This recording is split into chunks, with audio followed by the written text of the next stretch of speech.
दोस्तों 8 मार्च को हमारा कक्षा 12वीं का जीव विज्ञान बायोलॉजी का एमपी बोर्ड एग्जाम का पेपर है। लगातार दोस्तों मैं आपको तैयारी कराते जा रहा हूं। ओके, इसलिए दोस्तों पहले ही आपको 2 अंकी वाले प्रश्न उत्तर बता दिए। ओके, इस वीडियो में भी हम क्या है 2 अंकी वाले प्रश्न उत्तर देखने वाले हैं, लेकिन आपका ये पार्ट 2 रहने वाला है। ओके, साथ ही हम क्या है वस्तुनिष्ठ भी लेकर चल रहे हैं। ओके, आगे मैं आपको 3 अंकी 4 अंकी वाले क्वेश्चन बता दूंगा। ओके, और साथ ही आपका डायग्राम वाले होंगे तो वो भी क्वेश्चन मैं आपको कवर करा दूंगा।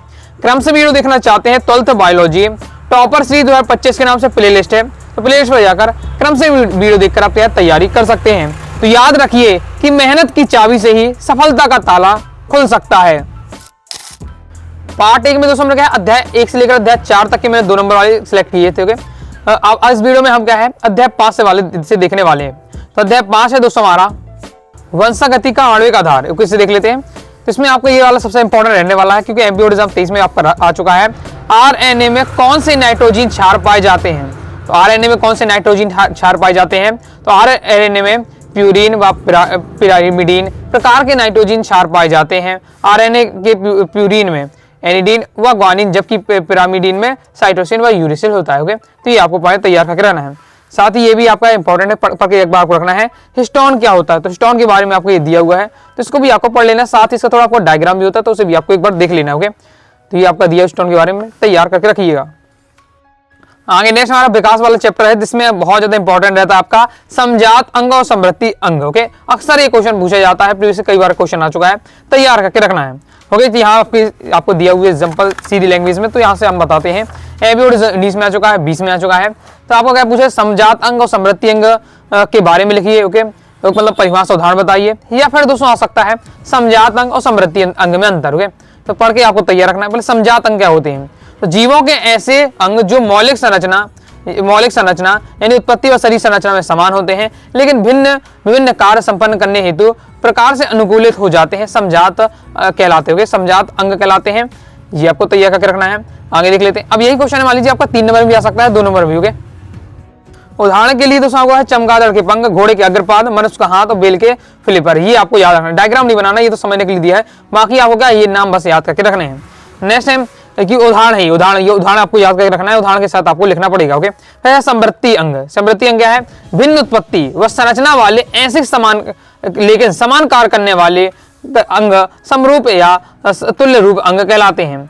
ओके, इसमें क्या उत्पत्ति भिन्न होती है, लेकिन कार्य संपन्न करने वाले जो अंग होते हैं, ओके, जो समान कार्य करने वाले अंग होते हैं वो आपके एक रहते हैं। तो ये आपका कहलाएगा समरूप। तैयार आपको उसमें करना है। उदाहरण के लिए इसमें कीटों व पक्षियों के पंख को याद रखना है। तो समजात अंग और समृद्धि अंग में आपको अच्छे से तैयार करके रखना है। अंतर भी आता तो एक साइड आपको परिभाषा, एक साइड आपको उदाहरण लिख देना है, तो आपके 2 पॉइंट तो ऐसे ही बन जाएंगे। क्लियर है? या फिर सिंपल इस बार से 2 नंबर क्वेश्चन आएगा, समजात अंग क्या है 2 उदाहरण लीजिए, या समृद्धि अंग क्या है 2 उदाहरण लीजिए, तो इस बार से आपको बता देना है। नेक्स्ट आपको तैयार करना है जीवाश्म व जीवाश्म विज्ञान को परिभाषित कीजिए। पहले जीवाश्म क्या है? तो प्राचीन समय के जीवों के अवशेष को जीवाश्म कहते हैं। प्राचीन समय में जो जीवों के अवशेष हुए थे उसे हम क्या जीवाश्म कहते हैं। यहाँ प्राचीन समय का मतलब कम से कम 10,000 वर्ष पूर्व है। ओके, प्राचीन वर्ष ऐसे नहीं कि 5-10 साल पहले, 10,000 वर्ष पूर्व का माना जा रहा प्राचीन समय जो शब्द यूज किया जा रहा है। जीवांश में जीव की छाप, मोल्ड, अंबर जैसे पदार्थ में सुरक्षित पूर्व जीव के कठोर अंगों जैसे दांत आदि के रूप में पाए जाते हैं। ओके, तो जीवाश्म की खोज व अध्ययन जीवाश्म विज्ञान कहा जाता है, जिसमें हम क्या है जीवाश्मों का खोज करते हैं, अध्ययन करते हैं, वो हमारा क्या जीवाश्म विज्ञान कहा जाता है। क्लियर है? तो ये आपका होगा जीवाश्म और जीवाश्म विज्ञान के बारे में। फिर हमारा दोस्तों अध्याय 7 आ जाता है मानव स्वास्थ्य तथा रोग। इससे देखते हैं, इसमें देखिए आपको ये सबसे पहले तैयार करके रहना है। फुल फॉर्म वाला आता है, मैं आपको अलग से वीडियो भी दे दूंगा फुल फॉर्म वाली, जिसमें आपको है पूरी बुक के सिलेक्टेड आपके फुल फॉर्म वाले रहेंगे, क्योंकि आपको पता है यहाँ से 1 से 2 आपका क्या है क्वेश्चन, 2 नंबर का क्वेश्चन आंसर आपका बन सकता है, जिसमें 2 पूछ लिया जाए, 1-2 आपका ऑब्जेक्टिव बन सकता है, 2 से 3 नंबर का आपका या फुल फॉर्म वाला बन सकता है। तो आपके जो सिलेक्टेड सभी है उसके फुल फॉर्म आपको याद होने चाहिए। जैसे हमारे क्रम से आपको इंपॉर्टेंट वाले दिया है, जैसे आपको एड्स का इंपॉर्टेंट होता है, तो acquired immunodeficiency syndrome. Okay, HIV का फुल आपका रहता है, आपका फुल फॉर्म है ह्यूमन इम्यूनोडेफिशिएंसी वायरस। क्रम से आपका दिया हुआ है, जैसे आपका NACO का दिया नेशनल एड्स कंट्रोल ऑर्गेनाइजेशन। तो सभी का दोस्तों आपको इस बार से क्या तैयार कर लीजिएगा। ओके, 2022 में पूछा गया था एड्स और HIV का पूरा नाम। ओके, पूरा नाम या फुल फॉर्म। नेक्स्ट देख लेते हैं। नेक्स्ट इंपॉर्टेंट है, लगातार 2 साल से आपका आया है। ओके, तो अब तो आपके कम चांस है, लेकिन समझ के आपको रखना है। क्या क्वेश्चन था? एड्स रोग किन कारणों से होता है? कोई 2 कारण लिखिए। एमपी 23 में आ चुका है, 22 में आ चुका है, इससे संबंधित तैयार करके रखना है कि एड्स रोग किन कारणों से हो रहा है। इसके आपको क्या है 2 कारण आपको बताने। तो क्रम से आपका दिया हुआ है, जैसे क्या है एड्स संक्रमित पीड़ित व्यक्ति से लैंगिक संपर्क से, संदूषित रक्तदान व रक्त उत्पादों से, ड्रग्स लेने वाले व्यक्तियों के संदूषित अंतः सिरिंज से या सिरिंज साझा करने से, जो इंजेक्शन अगर एक में लगा दिया वही दूसरे में आपको भी लगा दिया जा रहा, तो वो उस पार से भी एड्स हो जाता है। क्रम से दिया हुआ है। नेक्स्ट है, ये भी इंपॉर्टेंट है, एमपी बोर्ड एग्जाम 22 में आ चुका है। एलर्जी क्या है? ओके, एलर्जी के बारे में पूछा जा रहा था। तो पर्यावरण में उपस्थित कुछ एंटीजनों के प्रतिरक्षी तंत्र की अनावश्यक बड़ी चढ़ी प्रतिक्रिया को हम क्या एलर्जी कहते हैं। ये पूरी आपकी साइंस लैंग्वेज में 2 लाइनें परिभाषा दी हुई है साइंस की लैंग्वेज में, कि पर्यावरण में उपस्थित कुछ एंटीजनों के प्रतिरक्षी तंत्र की अनावश्यक बड़ी चढ़ी जो हमारी प्रतिक्रिया होती है वो एलर्जी कराती है। इसका अर्थ है यह कुछ व्यक्तियों में प्रतिरक्षी तंत्र की अतिशय संवेदनशील होती है। जैसे बहुत आपने सुना होगा, बहुत लोग कहते हैं कि मुझे धूल से एलर्जी है, किसी को धूप की एलर्जी होती है, तो यही एलर्जी आपकी कहलाती है। वह पदार्थ जिनके प्रतिरक्षी तंत्र सक्रिय प्रदर्शित करता है एलर्जन कहलाते हैं। जैसे धूल हो गया, मिट्टी हो गया, परागकण हो गया, किसी को धूप से होती होगी, तो एलर्जी के प्रतिरक्षी तंत्र को IgE प्रकार की एंटीबॉडी बनाता है। तो ये आपको सभी पॉइंट याद तैयार करके रखना है। नेक्स्ट है, 2 प्रतिजैविकों के नाम लिखिए। एमपी बोर्ड एग्जाम 22 में इस बार से क्वेश्चन आया था। तो पेनिसिलिन हो गया, स्ट्रेप्टोमाइसिस हो गया, टेट्रासाइक्लिन हो गया, तो यह सब क्या है? प्रतिजैविक के नाम है। तो याद रखिएगा, क्योंकि मैं क्या बता रहा हूँ आपको पहले ही बता दिया है कि 2022, 2023, 2024 के 3 साल के पेपर के जो क्वेश्चन है सभी आपको याद होने चाहिए, क्योंकि क्या है बहुत जगह रिपीट हो रहे हैं इस बार आपके क्वेश्चन। ओके, औषधि व्यसन क्या है? एमपी बोर्ड एग्जाम 2022 में आया था। तो औषधि व्यसन के बारे में बताया जा रहा है। ओके, अब भी पूरे बहुत ज्यादा औषधि व्यसन आप पढ़ेंगे तो तुरंत आपको समझ में आ जाएगा, लेकिन यह क्या है वो समझाने की दृष्टि से आपका इतना दिया हुआ है, इतना नहीं लिखना है। ओके, तो जैसे आपका ये दिया हुआ ड्रग्स या मादक पदार्थों को बार बार ग्रहण करने की इच्छा या उन पर निर्भरता ही ड्रग्स पर निर्भरता या उसके प्रति आसक्ति औषधि व्यसन कहलाता है। कि मैंने आपको यहाँ 2 लाइन का ये आपका रहने वाला है, चीजों को आपको समझाने के लिए पूरा दिया हुआ, तो पढ़कर आपको तो समझ कर रखना है। ओके, लेकिन आपको मैंने यहाँ की नीचे की 2 लाइन आपकी रहने वाली जो मैंने आपको बताया, ये आपका पेपर में आता 2-3 लाइन में आपको इस प्रकार से बता देना है। ओके, नेक्स्ट हमारा क्वेश्चन रहेगा, कैंसर का उपचार किस प्रकार से किया जाता है? एमपी बोर्ड एग्जाम 23 में क्वेश्चन था। तो कैंसर का उपचार करने हेतु क्या निम्न विधियां है। जैसे आपका पहला है शल्य चिकित्सा द्वारा किया जाता है, फिर विकिरण चिकित्सा द्वारा किया जाता है। ओके, फिर इसके बाद रासायनिक चिकित्सा जिसे क्या कीमोथेरेपी भी कहा जाता है। तो ये है जो कैंसर के उपचार करने की विधियां। जैसे शल्य चिकित्सा में क्या होता है कि कैंसरग्रस्त जो भाग होता है शल्य क्रिया द्वारा अलग कर देना आज भी क्या है कैंसर के उपचार की प्रमुख विधि मानी जाती है। मतलब कोई भी एरिया होगा कैंसर ग्रस्त है उसको क्या काट कर सीधे अलग निकाल दो, तो ये है आपकी शल्य चिकित्सा द्वारा। विकिरण चिकित्सा में क्या होता है, इस विधि में एक्सरे या रेडियो एक्टिव के अन्य स्रोत द्वारा कैंसर कोशिकाओं को लक्ष्य बनाकर नष्ट किया जाता है। यानी जो कैंसर कोशिकाएं होती है शरीर में उनको क्या विकिरणों के माध्यम से नष्ट किया जाए, तो विकिरण चिकित्सा हो गए। नेक्स्ट रासायनिक चिकित्सा कीमोथेरेपी, कैंसर कोशिकाओं को नष्ट करने और उसकी वृद्धि को बाधित करने हेतु कुछ रसायनों का प्रयोग किया जाता है। इस चिकित्सा के अनेक दुष्प्रभाव भी होते हैं। ओके, इसमें क्या है आपके शरीर में कुछ रसायन डाले जाएंगे, जो वो रसायन क्या काम करेंगे आपके शरीर में जाकर जो कैंसर वाले जो कोशिकाएं हैं उन्हें क्या नष्ट कर देती हैं। लेकिन इसमें जो कीमोथेरेपी के क्या बहुत सारे दुष्प्रभाव होते हैं। जैसे आपने सुना होगा लोगों के बाल झड़ने लगते हैं, तो इस प्रकार के कई सारे दुष्प्रभाव भी होते हैं, तो वही बताया जा रहा है। तो बाकी आपको क्या बट तैयार कर लेना दिया है, मैंने आपको ये 3 पॉइंट याद करके रखना है। ये कैंसर की विधि है, क्लियर है। आगे देख लेते हैं। नेक्स्ट आपके इस प्रकार से क्वेश्चन आ सकता है, परिभाषा दीजिए। हो सके केवल 2 नंबर प्रतिरोधक की परिभाषा आ जाए, प्रतिरोधकता किया जाए, वैक्सीन की परिभाषा आ जाए, इंटरफेरॉन किया जाए या टीकाकरण की, या फिर दो एक साथ पूछ लिया जाए। तो किसी टाइप से भी आपको क्वेश्चन बन सकता है। 3 नंबर भी क्वेश्चन बन सकता है, 3 आपको परिभाषा पूछ लिया है। यानी ये सीधा है कि आपको ये टॉपिक पता होने चाहिए। और 2 लाइन में मैंने बताया, तो इस प्रकार से आपको याद करके रखना है। प्रतिरोधकता क्या होती है? ओके, हम शब्द कई बार इनको जानते हैं लेकिन इनको लिख नहीं पाते हैं। ओके, तो एक बार आपको पढ़ के समझ के रखना है, तो आप फिर लिख भी पाएंगे, क्योंकि टॉपिक ही आप बहुत अगर आपने पढ़ा भी होगा थोड़ा बहुत भी तो भी आप जानते होंगे। वैक्सीन आपने सुना होगा, कोरोना वायरस के कारण आपने वैक्सीन शब्द बहुत बार सुना होगा। टीकाकरण सुना होगा, ये टीकाकरण और वैक्सीन एक ही बात होगी, तो ये अलग अलग शब्द नहीं समझना, ये एक ही रहने वाला है। तो प्रतिरोधकता क्या है? प्रत्येक जीव में रोगों से लड़ने या बचाव की जो क्षमता पाई जाती है, जीवों के रोगों से लड़ने की इस क्षमता को प्रतिरोधकता प्रतिरक्षा कहते हैं। ओके, ये प्रतिरोधकता क्या है? हर व्यक्ति के शरीर में, हर जीव के शरीर में क्या है कुछ क्षमता होती है रोगों से लड़ने की, वही क्षमता क्या प्रतिरोधकता कहलाती है, क्लियर है। अब वैक्सीन क्या है? ऐसी औषधि जिससे किसी रोग की कमजोर रोग कारक जीव होते हैं तथा उसका उपयोग रोग के लिए प्रतिरोधकता को उत्पन्न करने के लिए किया जाता है, उसे वैक्सीन कहा जाता है। पोलियो वैक्सीन हो जाता है। इसमें क्या हो जाता है, जिस रोग के कारण हो रहा है, जिस जीवाणु के कारण हो रहे हैं, ओके, उसी को क्या है आपके शरीर में प्रवेश करा दिया, लेकिन मृत वाले, ओके, कमजोर वाले, जिससे क्या हमारे शरीर में एंटीबॉडी का निर्माण हो जाता है। जब असली वाले आते हैं जो कीटाणु, तो वो उसको क्या है फिर उनको वो समझ जाता है कि किस प्रकार के रहने वाले हैं, तो वो प्रतिरोधकता क्या है हमारी उसकी क्षमता हो जाती है लड़ने की। ओके, इस प्रकार से पूरा सिस्टम रहता है। इंटरफेरॉन हमारी कोशिकाओं से बने ऐसे प्रोटीन जो विषाणुओं तथा कुछ दूसरे पदार्थों की कोशिकाओं में प्रवेश करने से बनते हैं, इंटरफेरॉन कहलाते हैं। ये रोगाणुओं व विषाणुओं के प्रभाव को क्या नष्ट करने का लोगों से बचाते हैं, क्लियर है। टीकाकरण टीकाकरण वह उपाय है जिसके द्वारा किसी जीव के किसी रोग में प्रत्युपार्जित प्रतिरोधकता पैदा की जाती है। बाकी टीकाकरण वैक्सीन एक ही बात रहने वाली है। जैसे जन्मजात और अर्जित प्रतिरोधक, ये भी इंपॉर्टेंट रहने वाला है और सिंपल भी है आपका। जन्मजात प्रतिरोधकता, यह प्रतिरोधकता क्या है, किसी जीव के जन्म से ही होती है। जन्मजात यानी जन्म से ही होती है प्रतिरोधकता। अर्जित प्रतिरोधकता, यह प्रतिरोधकता जीवों के जीवन काल में विकसित होती है। जैसे जैसे आप उम्र बढ़ती जाएगी तो ये प्रतिरोधकता आपकी बढ़ती जाएगी इस प्रकार से। और जो जन्मजात प्रतिरोधकता तो जन्म से मिलती है।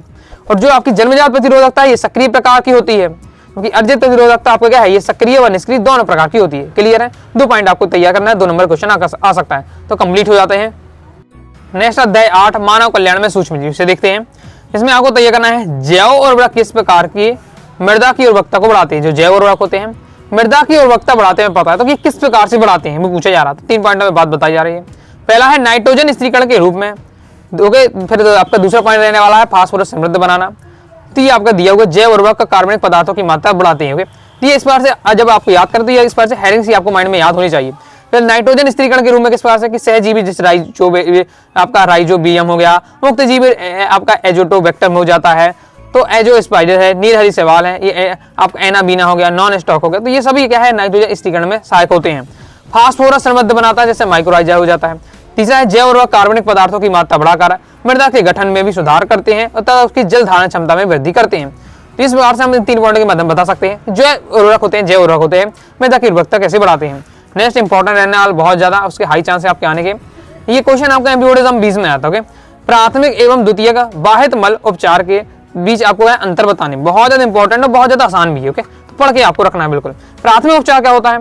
यह एक भौतिक या अथवा यांत्रिक प्रक्रिया है जिसमें अशुद्धियों को छानकर निथार कर अलग किया जाता है। जबकि द्वितीय का उपचार में क्या है, यह एक जैविक प्रक्रिया है जिसमें कार्बनिक पदार्थों का पहले वायवीय फिर अवायवीय अपघटन होता है। जो प्राथमिक उपचार होता है इसमें बीओडी प्रभावित नहीं होता है, जबकि द्वितीय उपचार में क्या है बीओडी, द्वितीय उपचार के बाद बीओडी क्या कम हो जाती है। प्राथमिक उपचार में बीओडी कम नहीं होगी, जबकि द्वितीय उपचार में क्या है बीओडी कम हो जाती है। तो ये आपको एक पॉइंट याद करना है, प्राथमिक उपचार द्वितीय उपचार में अंतर हाई चांस है आपके आने के। नेक्स्ट यही बहुत ज्यादा महत्वपूर्ण क्वेश्चन है और आने की इसकी चांस है, क्योंकि ये 19 में आया था, 23 में आया था, अब सीधा आपका 25 में आ सकता है। क्या क्वेश्चन है? जैविक ऑक्सीजन यानी मांग यानी बीओडी किसे कहते हैं? Biological oxygen demand. ओके, तो याद रखना है, ऑब्जेक्ट में आपसे पूछी जाता है बीओडी का full form biochemical oxygen demand. Clear है?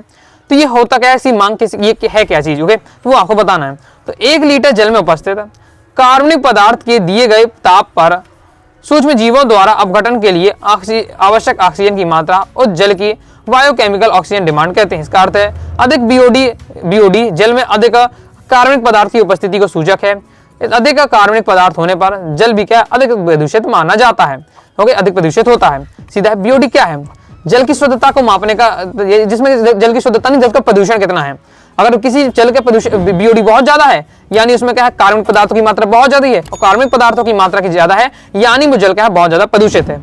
बीओडी की मात्रा कम है यानी कार्बनिक पदार्थ कम है इसमें। ओके, कार्बनिक पदार्थों की मात्रा कम है यानी वो क्या है कम दूषित इस बार से। तो ये बीओडी क्या है ये पता लगाया जाता है। ओके, बीओडी को आपको ये लाइन आपको पहले याद रखना है। 1 लीटर जल में उपस्थित कार्बनिक पदार्थों के लिए दिए गए ताप पर सूक्ष्म जीव द्वारा अपघटन के लिए आवश्यक ऑक्सीजन की जो मात्रा होती है उसे हम क्या है जल की बीओडी कहती है। तो ये आपको एकदम याद करना, जैसे मैंने दिया पूरा पढ़ के रखिएगा। जैसे गंगा एक्शन प्लान का है, बीओडिज्म 30 में आता है क्वेश्चन। गंगा एक्शन प्लान में क्या होता है कि गंगा एक्शन प्लान 1986 में प्रारंभ हुआ था। केंद्र सरकार की एक योजना थी जिसका उद्देश्य क्या है, गंगा नदी को प्रदूषण स्तर में कमी लाना है। इस योजना के अधीन गंगा को देश की राष्ट्रीय नदी घोषित किया गया तथा एक राष्ट्रीय नदी गंगा बेसिन अथॉरिटी की स्थापना की गई। गंगा नदी में प्रदूषण कम करने के उद्देश्य से अनेक सीवेज ट्रीटमेंट प्लांट्स की स्थापना की गई। नदी जल में जीवाणु ई कोलाई की संख्या कम करने हेतु प्रयासों के साथ साथ अनेक शोध परियोजनाएं प्रारंभ की गई है। अनेक कारणों से इस योजना में पश्चात भी गंगा जल की गुणवत्ता में कोई सुधार नहीं आया। अभी आप देखें गंगा जो पानी है उसकी बीओडी बहुत ज्यादा निकल रही है, अभी भी गंदा है, जबकि क्या है कई सालों से इसके लिए सरकार क्या खर्च कर रही पैसा, पता नहीं कैसे साफ कर रही, लेकिन इसमें कुछ सफाई नहीं हो रही है। नेक्स्ट है भारत सरकार द्वारा गंगा नदी को प्रदूषण से बचाने के लिए लागू की गई योजना का नाम तो आपको नमामि गंगे हो जाएगा। ऑब्जेक्टिव पूछा जा सकता है। बायोगैस के घटक गैस का नाम आपको बताना, तो बायोगैस के घटक इंपॉर्टेंट है। तो कार्बन डाइऑक्साइड हो जाती गैस है, सल्फाइड मीथेन है, हाइड्रोजन अमोनिया, ये सभी आपकी बायो गैस के घटक गैसों के नाम है। नेक्स्ट हमारा क्वेश्चन रहने वाला है कि ये सभी नॉर्मल है, आप जानते भी होंगे कि बोतल में बंद गंगा जल बहुत अधिक समय तक रखने पर भी खराब नहीं होता है, यानी गंगा का जल खराब नहीं होता। रीजन क्या है इसमें? मेन आंसर है इसमें बैक्टीरियोफेज नामक का जो जीवाणु पाया जाता है, जो क्या है, जो उसकी जो गंदगी होती है उसे खाता है, ओके, जो गंदे वाले पदार्थ होते हैं उन्हें खाता है, जिससे क्या है वो साफ बना रहता है। जो पानी के अंदर रासायनिक क्रिया को उत्पन्न होने से वाले अवांछनीय पदार्थों को क्या खाता है, इससे जल की क्या शुद्धता बनी रहती है। दूसरा, गंगा के पानी में गंधक की प्रचुर मात्रा मौजूद होती है, इसलिए भी खराब नहीं होता। ये आपके रीजन है। एक तो उसमें बैक्टीरियोफेजेस है, दूसरा उसमें गंधक की मात्रा प्रचुर होती है, इसलिए खराब नहीं होता है। नेक्स्ट, धान के खेतों में साइनोबैक्टीरिया को लाभकारी क्यों माना जाता है? प्योर एग्जाम 24 में आया है, कम चांस है, लेकिन आपको यह पढ़ के रखना है, ये आपके 2 पॉइंट में बताया जा रहा है। ओके, आगे देख लेते हैं। फिर अध्याय 9 आ जाता है जैव प्रौद्योगिकी एवं सिद्धांत प्रक्रम वाला जी चैप्टर, इससे देख लेते हैं। इससे ये आपके टॉपिक इंपॉर्टेंट 2 नंबर के लिए। तो यहाँ से दोस्तों आपका इस टाइप का क्वेश्चन बन सकता है, या पूछ लिया जाएगा आपका क्लोनिंग क्या है, या जीन क्लोनिंग का अर्थ लिखिए, फिर इसका जीन क्लोनिंग का महत्व लिखिए। इस टाइप का मतलब क्वेश्चन ऐसे बन सकता है। एमपीएससी 23 में क्लोनिंग पूछा गया था। क्रम से अब देख लेते हैं, 3 टॉपिक आप इंपॉर्टेंट है। क्लोनिंग आता तो पेपर में आपको केवल इतना बताना है, क्या है क्लोनिंग, यानी उसका डुप्लीकेट। क्लोनिंग यानी डुप्लीकेट, ओके। तो एक जीव के हुबहू समान प्रतिकृति को क्लोन कहते हैं, ओके। क्लोन क्या है? एक जीव का अगर हुबहू समान प्रतिकृति बना देते वही क्लोन कहलाता है। अपनी भाषा में क्या है इसके फोटोकॉपी कहते हैं, इसको डुप्लीकेट कहते हैं, ओके। और यहाँ बायोलॉजी की हम भाषा में कहते हैं अगर जीव का अगर डुप्लीकेट बनाना तो वो क्लोन कहलाएगा। किसी जीव में होने वाले अलैंगिक जनन के उत्पादन व संतति जनन की क्लोन होते हैं। इस प्रकार से आनुवांशिक रूप से जनकी के समान जीवित इकाइयों के उत्पादन की प्रक्रिया हमारी क्या है? क्लोनिंग कहलाती है। क्लियर? तो क्लोनिंग अगर आपके पेपर में आता है तो आपको ये बता देना है, ओके। एवोडिज्म 23 में आ चुका है, तो आपका रिपीट हो सकता है, पढ़ के रखना है। फिर सिंपल अगर पूछ लिया जाए जीन क्लोनिंग क्या है? जीन क्लोनिंग क्या होता है? एक विशिष्ट जीन के अनेक प्रतिकृति तैयार करने की विधि जीन क्लोनिंग आपकी कहलाती है। एक विशेष जीन के अनेक प्रतिकृति तैयार करने की जो विधि होती है वो जीन क्लोनिंग कहलाती है। ये कोई भी जीन है उसके कई सारे हम डुप्लीकेट बना रहे हैं तो ये हमारी क्या जीन क्लोनिंग कहलाएगी। क्लियर है? इसके अंतर्गत सर्वप्रथम किसी जीव के खास जीन को आपका रजिस्ट्रेशन एंडोन्यूक्लियस, जिसे आपका है आणविक कैची भी कहा जाता है। याद रखना, ऑब्जेक्ट में अक्सर पूछा जाता है कि इस सहायता से क्या काट कर हम अलग कर देते हैं। और इसके बाद क्या है? इलेक्ट्रोफोरेंसिस द्वारा डीएनए खंड का शेष कोशीय डीएनए के पृथक कर लिया जाता है और डीएनए की प्रतिकृति तैयार की जाती है। तो ये आपकी है जीन क्लोनिंग की, मतलब शॉर्ट में, बहुत ज्यादा शॉर्ट में उसकी प्रक्रिया ही बता दी हमने। तो ऐसे ही आपको लिखना 2 नंबर में आता है, तो आप ज्यादा तो बता नहीं सकते, शॉर्ट में आपको क्या पूरा बताना भी है कि किस प्रकार से होता है। तो ये आपका रहने वाला, तो ये आपको जीन क्लोनिंग पूछा जाता है तो आपके पेपर में ये लिखना है। फिर पेपर में आ सकता है जीन क्लोनिंग के महत्व क्या है या फिर उसकी उपयोगिता क्या है। तो फिर आपको ये पॉइंट भी तैयार करके रखना है कि इसके द्वारा अनुवांशिक गुणों को हम क्या प्राप्त किया जा सकता है। दूसरा, इस तकनीक के द्वारा क्या कई बीमारियों से बचा जा सकता है। तीसरा, उपयोगी दूध प्रोटीन देने वाले क्या है? जंतुओं को हम पैदा कर सकते हैं, उसकी नस्ल तैयार कर सकते हैं, ऐसे जंतुओं की जो हमें क्या बहुत ज्यादा दूध या प्रोटीन देने वाले होते हैं। जैसे इस तकनीक के द्वारा कई बीमारियों संबंधित क्या दवाइयों को संश्लेषित किया जा सकता है। तो ये आपके पॉइंट दिए हुए जीन क्लोनिंग के महत्व उपयोगिता बताए गए हैं, तैयार आपको कर लेना है, ओके। नेक्स्ट हमारा क्वेश्चन है आपका पुनर्संयोजन प्रोटीन से आप क्या समझते हैं? कोई 2 आपको उदाहरण देना है। इंपॉर्टेंट, पुनर्संयोजन डीएनए जो पुनर्संयोजन प्रोटीन क्या होता है? तो पुनर्संयोजन डीएनए की अभिव्यक्ति से बनी प्रोटीन ही पुनर्संयोजन प्रोटीन कहलाती है। बिल्कुल सिंपल एक लाइन में परिभाषा दी हुई है। पुनर्संयोजन डीएनए की अभिव्यक्ति से बनी प्रोटीन ही पुनर्संयोजन डीएनए कहलाती है। और आपको तैयार करके पूरा पॉइंट रखना है, ओके। नेक्स्ट देख लेते हैं, मानव इंसुलिन मानव जीन के जीवाणुओं की अभिव्यक्ति से बनती है, अतः जो यह क्या है पुनर्संयोजन प्रोटीन है। अन्य उदाहरण जैसे मानव वृद्धि हार्मोन। नेक्स्ट आपको है प्रतिबंध एंजाइम को एक संक्षिप्त टिप लिखी। एमपीएससी 23 में क्वेश्चन आ चुका है। तो प्रतिबंध एंजाइम पर आपको बताना टिप्पणी। अब देखिए मैंने समझाने की दृष्टि से बहुत ज्यादा यहाँ दिया है, ये आपका 2 नंबर में या 3 नंबर का क्वेश्चन बन सकता है आपका, ओके, लॉन्ग में भी। तो ये आपका दिया है, मैं कहूँगा आपको इस टॉपिक को अच्छे से समझ लेना है, प्रतिबंध एंजाइम को। तो चैप्टर वाइज चैप्टर इंपॉर्टेंट जब बताए थे, मैंने क्वेश्चन को थोड़ा समझाया था। तो आप चैप्टर वाइज चैप्टर जो प्ले लिस्ट है अपनी 12th बायोलॉजी 2025 से प्ले लिस्ट होगी, तो वहाँ से जाकर आप क्रम से देखकर आप क्या है तैयारी कर सकते हैं और ये आप अच्छे से वहाँ समझ सकते हो। तो इसे आपको अच्छे से तैयार कर लीजिएगा, क्योंकि 2023 में आ चुका है प्रतिबंध एंजाइम, तो आपका रिपीट हो सकता है। शॉर्ट में आपको इसे अपने से तैयार करके रखिएगा, ओके। क्लियर है? नेक्स्ट वीडियो में कुछ आपके 2, 3, 4 चैप्टर और रह जाते हैं, तो हम कवर कर लेंगे 2 अंक वाली प्रश्न। बाकी दोस्तों क्या है पीडीएफ मटेरियल प्राप्त करना चाहते हैं, बायोलॉजी का कोर्स ले सकते हैं। इसमें आपको क्या है पूरे नोट्स मिल जाएगा, ऑल चैप्टर इंपॉर्टेंट रहेगा, all chapter objective PDF material रहेगा, साथ ही 2 अंक की, 3 अंक की, 4 अंक की, इस प्रकार से आपको क्वेश्चन दिए जाएगा। प्रीवियस ईयर पेपर के सॉल्यूशन रहेगा, एमपी बोर्ड के अनुसार रहेगा इसमें सॉल्यूशन, तो आपको समझने में आसानी होगी, ओके। तो कोर्स को ज्वाइन करने के लिए 90 39 53 44 89 इस दिए व्हाट्सएप नंबर मैसेज करके कोर्स के बारे में जानकारी ले सकते हैं, कोर्स को ज्वाइन कर सकते हैं। फीस दोस्तों इसकी आपकी 199 रुपये रहने वाली है, ओके। बाकी दोस्तों आपको वीडियो पसंद आए तो वीडियो को लाइक करके सब्सक्राइब जरूर कर दीजिएगा। साथ ही दोस्तों साथ ही दोस्तों अगर आपको क्या है कोई भी डाउट आता है तो कमेंट बॉक्स में आप जरूर पूछिएगा, और टेलीग्राम चैनल को जरूर ज्वाइन कर लीजिएगा। हमारा थोड़ा नया टेलीग्राम चैनल है, क्योंकि पहली बार आपको पता है हैक हो चुका है, इसलिए जो नया टेलीग्राम चैनल है उसमें आप ज्वाइन करके रखिएगा, जिससे आपके पास तुरंत इंपॉर्टेंट इन्फॉर्मेशन पहुंच सके। ओके, साथ ही इंस्टाग्राम को फॉलो करके रखिएगा। मिलते हैं नेक्स्ट वीडियो में, तब तक के लिए बाय बाय।